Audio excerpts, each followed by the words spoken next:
Other interesting cultural news, you have a Bud Light video getting about 160,000 views and getting about 10 likes. Now, oopsies. Going here really quick. Good old pop-ups. Now, a little loud as usual. Now, this looks like it's... Alright, so this is Bud Light's direct YouTube channel, and they have, again, 197,000 subscribers, and it's got 161,000 views specifically, and this is over a couple days, so it's not like this number is like within an hour of it being posted. No, it's had time for the audience in the whole world to go and check it out if they want to, or more accurately, they didn't. Now, this is the commercial with Manning, which we covered on Twitter, but this one, it's even more pathetic in terms of the statistics. Now, it's only about 15 seconds long, thankfully, so it's not too painful. So I'll go ahead and I'll play Eli, or Peyton, one of the Mannings. One of the Sports Balls guys. He goes up to the bar. What do you have? 2 Bud Lights, please. Actually, make it around for the bar. Round for the bar! Here you go. It's so easy. Would anyone ever really be happy if they won or they just got a free Bud Light at a bar? Like, these people are cheering like they won the lottery. It's Bud Light, folks. It's technically not toxic waste, I believe. But I certainly wouldn't be like so bombastically happy if someone offered to buy me Bud Light. If anything, I'd be insulted. I'd be like, Bud Light? Well, why? Why would you think I'd want that? I mean, granted, I'm not a big beer aficionado. Truth be told, I appreciate a spirit when the occasion calls for it. But, again, there's only 4 seconds left of this ad, so we'll play the rest of it.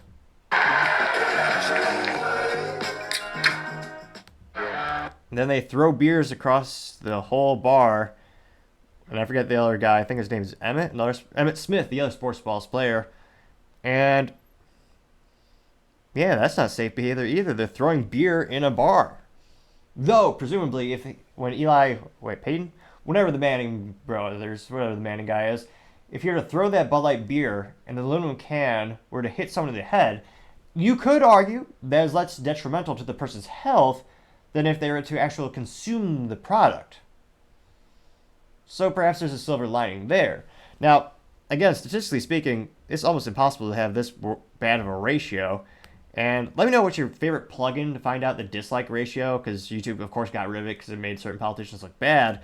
But if I just go and pull out the calculator here, it's almost mathematically impossible. So 10 people like this out of 161,000 people who viewed the thing, which means if I turn that into a percentage, do a little math here today, 0.0062 people who saw it liked it, which is, again, nothing. Presumably there's more than 10 people who still work at Bud Light, and yet even they couldn't be bothered to actually check out the video and like it.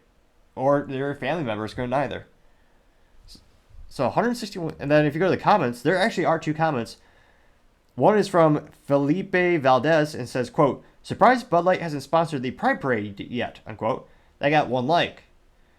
Now the other comment is from Christina Mendez, says, quote, I had to do a double take actually. This person says, quote, "Great tasting beer to enjoy with friends," unquote. It got 1 like too. Which, I believe, was it Garth Brooks talking about friends in low places? I can't imagine how low a place your friends would have to be to enjoy a Bud Light together. I mean, it's almost like a sad, depressing film or movie or a drama where, like, you're down on your luck, you're drinking Bud Light in an alley or some type of dystopian nightmare. Or maybe it's a dystopian future where that's the only beer that's left.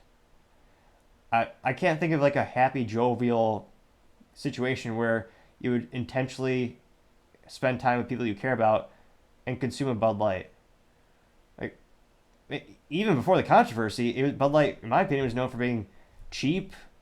The stuff usually had no choice. Like, if you went to a party in college and you paid the little door fee, there's usually a keg, like 1 keg of beer there, and it was Bud Light. It's not getting a choice. This begs the question: has everyone actually purchased a Bud Light soberly? Like, has anyone ever made that decision? Like, yes, I will choose that over another beer. I've never seen that in person. I've seen you'll go to a bar and they'll have like Bud Light on the menu. They'll have like a Shiner Bock. And truth be told, last time we hosted an IT event at a sports balls game, granted a small sample size, about 13 prospective clients, everyone got not specs. Everyone got a couple of different beers, but overwhelmingly they chose Shiner beer. Not a single person chose Bud Light. But that's just that small use case. Again, culturally speaking, Bud Light is continuing to shoot themselves in the foot, though perhaps probably worse than Ron DeSantis shooting himself in the high-heeled boot. But it'll be interesting to see, does this ever turn around their decline in sales? I mean, people love them sports balls, and these are famous sports balls players, apparently.